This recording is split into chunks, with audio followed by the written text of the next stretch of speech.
People decided they weren't allowed to use the word. Envision a game for me. Not like one that exists, just build one in your head. It can be anything, no limits. Could be along the lines of Castlevania, Street Fighter, Stardew Valley, I don't know, just make something. Alright, you got it? Good. So, chances are you made a game that features controlling a little guy, or a big guy, a robo guy, the guy doesn't matter, where you explore a world or a level and you progress by fighting some kind of opposing force. The actual goal of the game normally ends up being split between the crowd, but that's probably the scaffolding that your game exists in. Now let me ask you a question.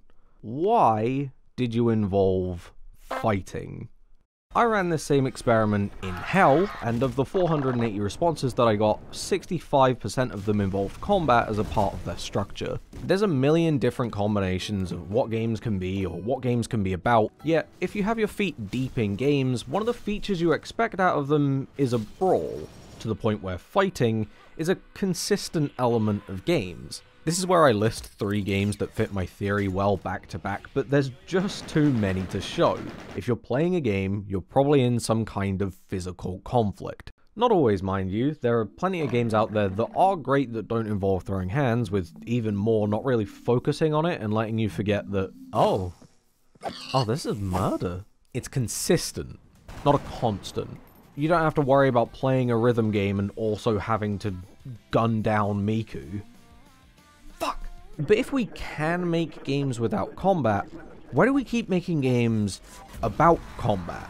Don't get me wrong, that question's not meant to imply that I think this is a bad thing. Almost all of my favorite games involve beating another man to a bloody pulp, and I think that's great. I wouldn't be traveling internationally to play Melee if I wasn't keen on a punch-up. It's just a unique situation that games find themselves in that has me curious. Like, look at how we categorize games. Sims, races, and platformers. Games as a medium are categorized not by thematics, like movies or books, but instead systems. We're closer to music in that regard, separating by the mechanics of the medium rather than the emotions that it wants to resonate within you. Looking at the list of genres though, it reveals just how prevalent fighting really is in games. Just the phrase fighting game doesn't really give you an idea of what you're playing alone. This is a fighting game, but it's also a subgenre of fighting game. While this is a beat 'em up, distinctly different from what we understand a fighting game to be, while this is a character action game, which also isn't a beat 'em up unless it kind of is, and oh god, this is getting confusing. We have so many games with conflict as a mechanism that we can draw reasonably distinct lines in the sand between types of combat. And it's not just that we have a lot of games that use combat, it's that they're consistently successful. The most popular, financially lucrative, and critically receptive games are ones that, if not are about fighting, at least involve it in some form or another. Normally, not always, I know. So it can't just be that devs really want to beat the shit out of things. There has to be something more here. Something about games that makes a punch-up uniquely applicable to them. Something that gives games a culture of combat. It should be noted that this isn't a recent development. As far as games go back, you can find a prevalence of combat-oriented games, even if it's a bit too low detail to be recognized for what it is. In the early days, this presented itself mostly as shooting, typically from bottom to top thanks to plagiarism and something Space Invaders. Is Pac-Man combat? Am I about to draw the connection that Pinky is directly responsible for Shadows of the Damned? Probably not. But even if I'd be channeling Stretch Armstrong to call any of these violent, that doesn't mean they aren't depicting violence. So many early games feature the concept of death, whether that be Mario climbing a ladder or Dig Dug's inflation fetish going wrong, because games are often made with rules that just align with peril. Before even getting any actual idea of gameplay, a lot of titles made for arcades would exist in a loop. The amount of data that you could handle was extremely small, and the processing capabilities of the machines was low, so games were best created as endless cycles for you to see how long you could last. The actual process of that loop might be important to why you like the game, but what's key for the time period is that it ends in failure. How do you justify to someone that they've failed, or effectively communicate why they've failed? Well, you kill them. That's not to say that it has to be death. You can leave it abstract like Breakout and just feed people pure rules, but the moment that you give the game context, it just makes sense. Why can't I do anything anymore? Well, you're dead, and unless you're a copyright holder, you no longer have control over this world.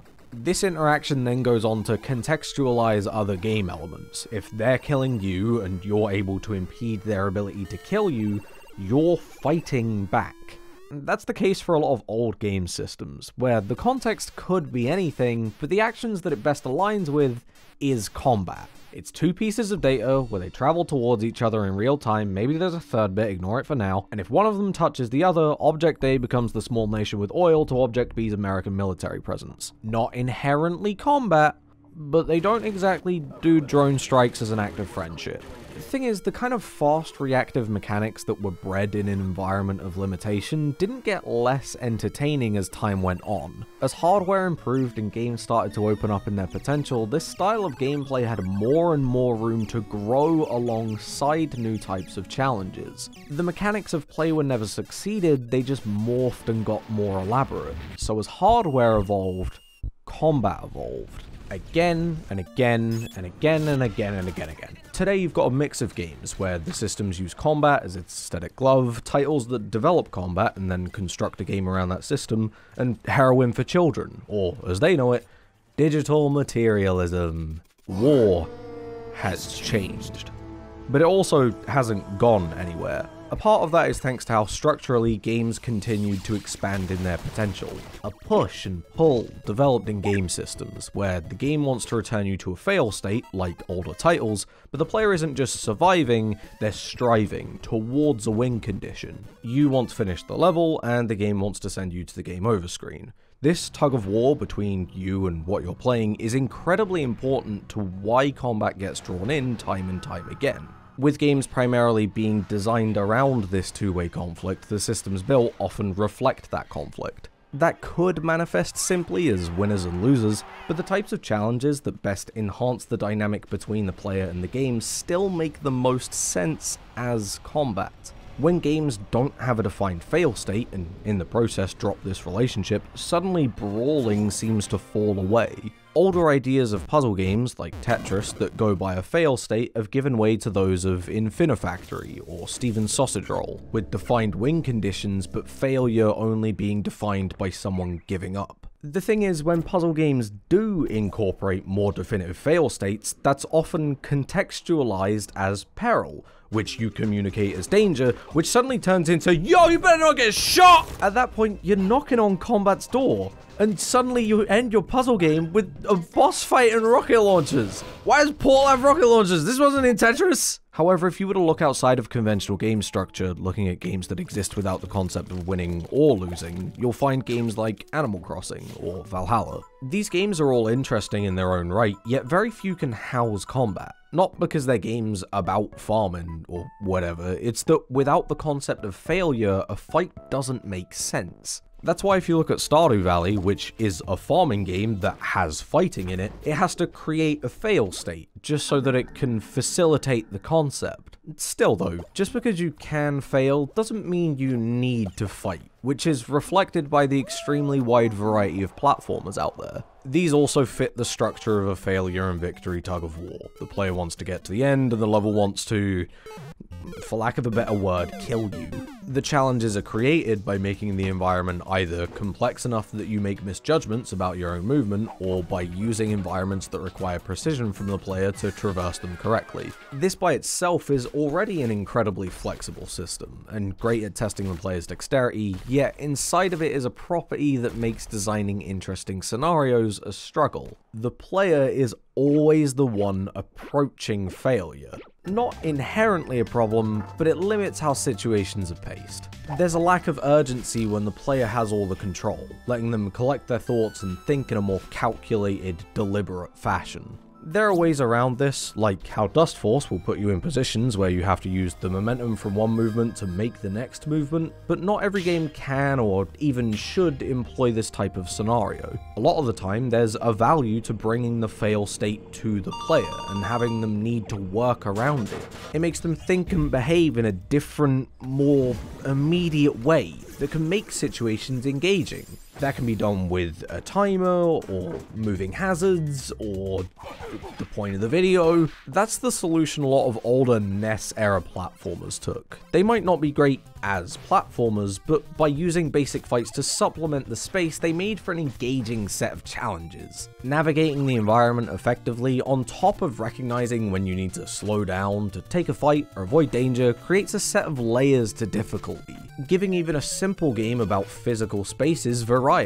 All of the stuff regarding the environment is still largely consistent of judgment, but when you put enemies in that environment that you can actively deal with, you gain extra challenges between avoidance and action. And letting the player distinguish which of those approaches is best for the situation creates active choices, which is what makes whipping the skeletons so fun. Now, is the combat here good? No. Not necessarily. Even in Castlevania, which I love, the actual combat system isn't very complicated or entertaining.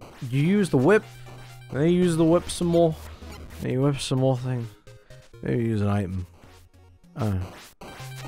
When I say I love the combat in classic Castlevania, I mean it for one, and secondly, what I really mean is that I like the interesting challenges that they make through level design that focus on dexterity. Enemies are positioned to trip you up and make you second guess yourself, not just sit there and be a thing to hit. Like in this section of Castlevania 3, where you have to get past this guy, and you have to come down to him. So you can either jump down or you can take the stairs, but either situation has its own pros or cons. Jumping gets you down quicker, so you can attack earlier, but if you mistime it and he throws a fireball, you get knocked into the pit behind you, killing you instantly. The stairs might get you down safer since you're locked to them, but slower, and if he throws a fireball at the right height, he can still hit you, so sometimes it might even be riskier depending on your health. Once you're down there and you're having to deal with him in a combat scenario, which admittedly is not that complicated, you'll probably have a bat spawn behind you. This throws a massive wrench in the works, requiring you to make a decision and execute on it properly before you can really calculate what the best choice is. Trying to figure out whether it's better to keep on attacking him or the bat, or just ignore the bat and jump over it, but make sure if you are going to jump over the bat, you do it in the right way, because otherwise, it's just all fucked now. The combat here isn't what's fun. We're years out from turning this into Devil May Cry. The fun is figuring out what approach is best for you to take in a high pressure environment and executing on it. It takes a simple dexterity challenge in platforming and places it alongside another dexterity and decision-based challenge through combat, to make for a game that feels almost timeless. You know, in the formative years where games started to be a bit more familiar to games as we know it, they were still very limited to scenarios regarding dexterity, and even without that limitation, other types of challenges didn't seem to fit the novelty of video games. If I wanted a game that was slow and calculated, I'd go play like Cluedo or Scotland Yard, filling out my taxes. This reinforced combat in the collective idea space. It's fast, it's snappy, and like a lot of other real-time challenges, it's immediately engaging. When the tug-of-war structure encourages combat, and the data that you can work with is still encouraging combat, guess what? We keep making combat. This is where conditioning comes into play. Challenges are repeatedly contextualized as fighting, with death and axes and guns, because that's the solution to problems that works for most games. Repeat that over several years though, and gradually fighting and enemies as mechanical solutions become normalized. With that, the language surrounding games shifts as the solution solves many problems, and there comes a point where you stop contextualizing scenarios as fighting and just start making fights.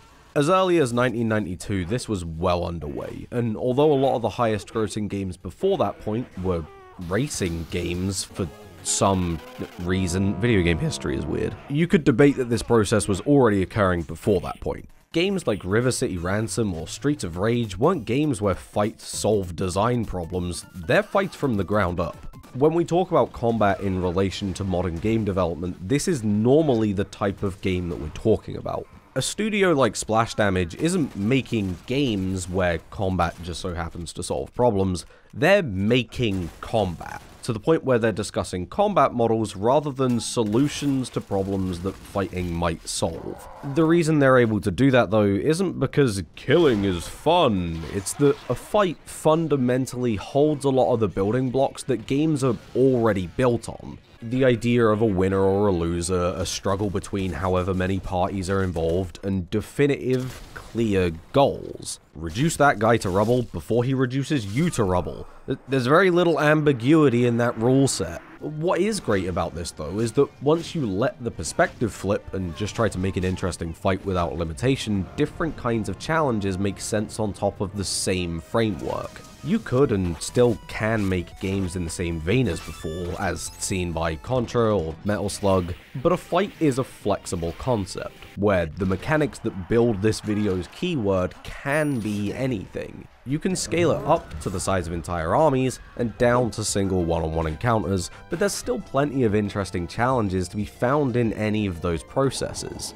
That's not to say that all attempts at combat inherently make for successful games. Looking at Fist of the North Star, or that pronunciation, no, this one, you can see that there's not a huge amount of fun to be drawn here. There's punching and kicking to identify it as combat, but the mechanics that govern how you interact with your opponent just seem to work at random. This makes for a shitty fight, but when we're talking about a game, on a deeper level it doesn't make for a clear test. There isn't a trial around avoidance, action, or judgment between the two. The stuff that's fun about games, you're just pressing the buttons and letting Jesus take the stick.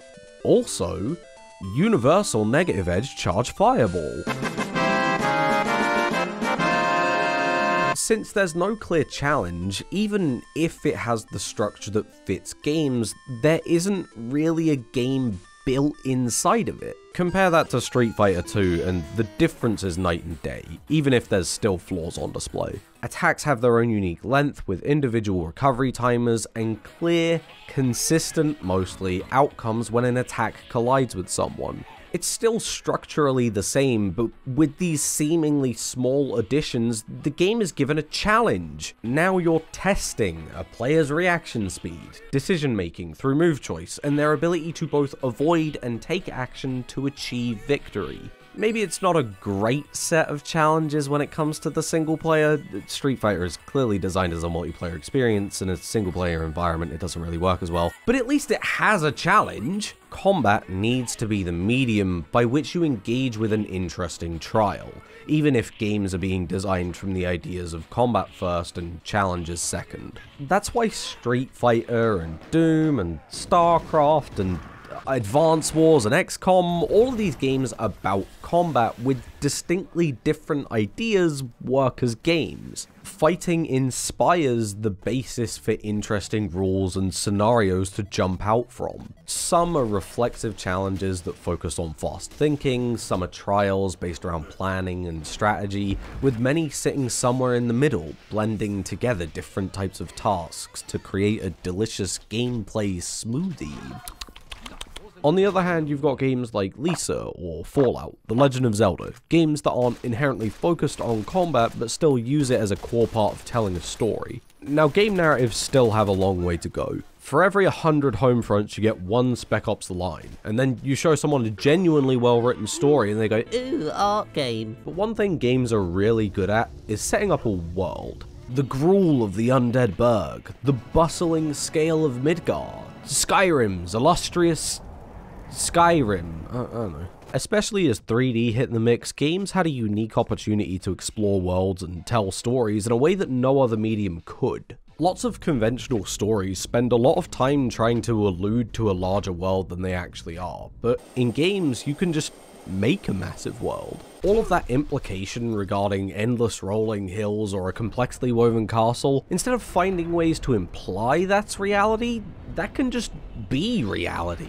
That's awesome! But for the problem that it solves of having to convince someone of a scale that isn't actually there, a much larger issue rears its head of how you make that scale worth someone's time. If you don't fill that space with meaningful events, then chances are you're bored writing the story and the person playing it is going to be even more bored. But if you try and fill that space with unique and interesting characters, that's not feasible for the amount of space that you have to cover, and even then, how do they interact? Everything's got to be programmed in, and it's not like you can just fill it with simple characters. Combat helps to maintain a pace along the endless trail, even if that combat is pretty simplistic and really just a distraction as you waddle your way from plot point to plot point. It gives you something interesting to do periodically while you think about the story and the setting without having to make every single encounter super unique. Thanks to the mechanical nature of combat, randomization with a little bit of human imperfection builds individuality to each encounter. It's not exactly combat Kino, but even with a small set of enemies you can mix and match them to realize the scale of the world without that scale also becoming boring. You fill the trail with a small set of enemies to keep the player engaged, and by extension make the world seem populated and fleshed out. The world feels dangerous and hostile, because you're experiencing it firsthand, which gives the space a tangible personality. What a treacherous, vast wasteland, plagued by a swarm of Guy 1, 2, and 3. On top of that, once combat is introduced, you can also start to use that in the narrative to create climactic moments, bringing the difficulty down to act as a lull in tension and let the player engage with the story more, or directly incorporate it and take a boss fight to punctuate a narrative beat that the player is directly engaging in. While all this is great though, what combat does to a narrative is really a double-edged sword. Although we're able to string the player along and have them pay attention to a game, combat as a construct only fits a niche of stories. High fantasy and military narrative is suited fine. If the story and setting is built around a hostile environment, it makes perfect sense. But a game about, like, finding your place in a social group whilst also embracing your own individuality might be distracted by guns. When you introduce combat to a game and by proxy a story, you end up funneling what tales are appropriate because the actions that you're taking need to align with your character's goals and the narrative. Otherwise, it feels like you're picking and choosing when your game is about story and when it's about gameplay, and fuck me, let's ignore that elephant because he shows up sometimes even when the story and the game are about combat. When you split the player's attention though, chances are they pick one element that they care about, and in the end, the interruption by whichever part they stopped caring about ends up leaving the player frustrated since it's not what they want to engage with. This means that for a long time, the most popular stories in games are simple narratives told well through the world that often fit a typical adventure formula. There is a guy. He has a thing that you want. Normally a woman. Something, genocide. Either that, or horror narratives that have peril and gore and all the archetypes that combat could introduce already be a factor in their story. Combat in this scenario needs to be the vehicle which guides a player through a narrative, and thankfully, a lot of great games have been able to do that. Chrono Trigger, which I haven't played, Silent Hill 2, which I haven't played, Metal Gear Solid, I'm starting to see a theme here, they're all great games. Apparently, but when all the best stories in games, especially early in the medium's history, feature combat, it feeds into the pool where games are seen as needing combat, in whatever form that may take. Obviously, we know that's not true. We all know that. Insert rule of 3 here, and it would be stupid to assume that to be the case. None of the games that have been influential to the medium, whether that be in a narrative sense or from a mechanical perspective, were successful, stand the test of time, spawned an army of copycats that festered its way towards a genre because, wow, cool guns. They're fun challenges or experiences, with most being disguised or communicated through the veil of attrition, that when repeated for long enough builds a visual language that ends up giving us the metaphorical conversation we enjoy as we play. But that's not what people see. From a general consumer perspective, despite enjoying a game for the reason a game is well made, they're more likely to make surface level observations because of how a game is communicating to them. You know, I'm enjoying the visual spectacle of Doom, it's a fantastic surface level, but what separates that from this piece of shit isn't the fact that the guns are cooler, it's that the levels interweave on themselves in interesting ways and it's an enjoyable, explorable space. However, because of that surface level communication, when I and many other people look back at Doom, the first thing that we think is, wow, cool gun. That's not a problem, and if you're feeling smug about how you understand games, you likely engage with another medium with the same level of misunderstanding, you pretentious dolt. You also probably fall into this trap more consistently than you realize. The games you end up paying attention to are more likely to be the ones you're already familiar with, so you're more willing to buy a game that is communicating challenge with combat than one that forgoes the convention. What this does end up doing though is cultivating a particular kind of audience that influences what products are successful and what products aren't. It's not just you falling into this trap, the majority of people invested in games are more likely to be interested in titles with combat elements. In arcades, that manifested as being more likely to try games with combat than without it, and on home consoles, that means purchasing games that highlight and advertise their combat, since that's the most immediately recognizable point of entertainment. This is a pattern that has transcended national, cultural barriers. Although Asia, Europe, and the Americas all have completely different cultural perspectives, this pattern of combat-oriented games remains popular among the core audiences, even if Europe and America have a market of non-core consumers that makes games about real-world sport also financially lucrative. This starts to create a cycle, a history of games built either using combat or from the ground up as combat conditions an audience towards preconceived ideas about what games are. New games that exclude combat are not only harder to make without a point of reference to work from, but also less likely to do well since the audiences are less receptive to games without it. This made non-combat games extremely high risk, and before the independent boom of the 2010s, had an ambiguous amount of reward. Not inherently low, but with the audience that's been cultivated, you could assume it to be low. In turn, games remain combat-oriented, not necessarily having to remain safe in their ideas thanks to the flexibility of what that can be, but still feeding back into a history of games designed with combat to repeat the cycle again. I should note that racing and sports games are also extremely successful, but those types of games generally end up monopolized by a single title that rely on external interest in those activities to drive sales. The audience there isn't really interested in games, they're interested in FIFA. At this point, games have been in the combat cycle for years, and there doesn't seem to be too much evidence of that slowing down. As more combat-oriented games get made, the history grows, the audience grows, and the demand grows, which at this point has been going on for so long the people who are drawn into games as a consumer are now contributing to the cycle. This is what has created the culture of combat.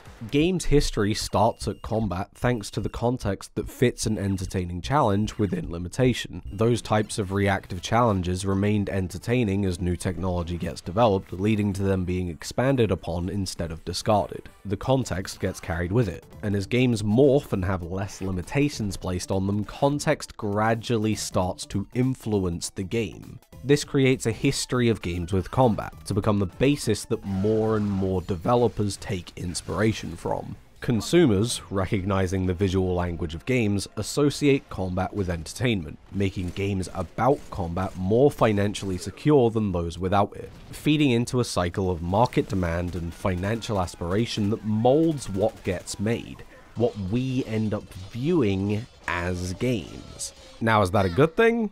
I don't know. That right there is a matter of perspective for you to figure out. And as someone who's already deep in games, I've got a bias towards brain rot. I don't need to tell you that that's not all games can be. If you're here, I have no doubt that you have a pretentious little art game that you'd consider one of your favorites, to which I'll say you're in good company. In recent years, we've seen a bunch of high-profile games diversify from combat, in turn expanding who games appeal to. And while that doesn't stop the wheel of fate from turning, I think the next 20 years of games will probably be some of the most interesting we've seen in retrospect. The games being made today without combat might end up being the inspiration for a whole new cycle to grow alongside the current one. And as someone who enjoys both the innovation of today and the contemporary built on history, I hope both of these can coexist. Maybe in the future the games you build in your head will be very different from those of today. Developers don't necessarily just want to make games about beating the shit out of each other, but when the games you're inspired by contain combat, you're likely to build on the ideas that you've previously enjoyed.